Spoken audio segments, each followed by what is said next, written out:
I have always wanted to visit North America. So when my girlfriend and I planned our first trip together, I immediately said, let's go to North America.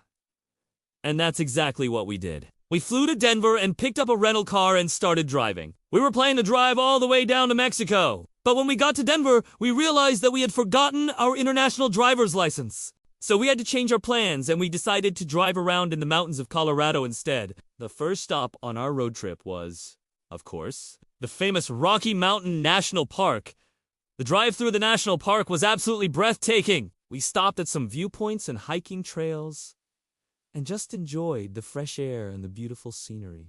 After a couple of days, we left the national park and headed to the nearest big city, which was Fort Collins. We were both very hungry by this time, so we decided to get some food. But we soon realized that all the restaurants were fully booked. It was only then that we realized that it was a holiday weekend, and all the locals had the same idea as us to get out of town and go to the mountains. We drove a little further down the road and found a small town called Estes Park.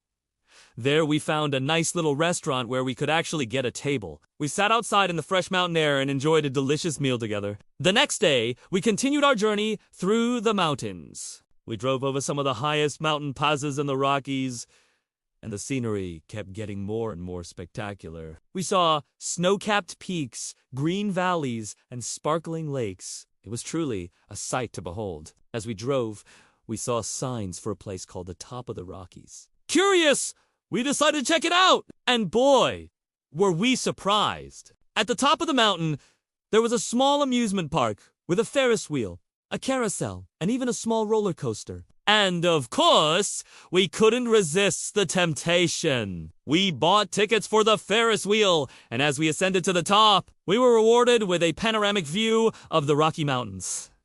It was absolutely breathtaking. After a fun-filled day at the amusement park, we headed back to our hotel in Fort Collins, where we spent the night before continuing our journey. And that, my friends, is how we spent our unforgettable long weekend in North America. What do you think? Would you go on a road trip through the Rocky Mountains? Let me know in the comments below.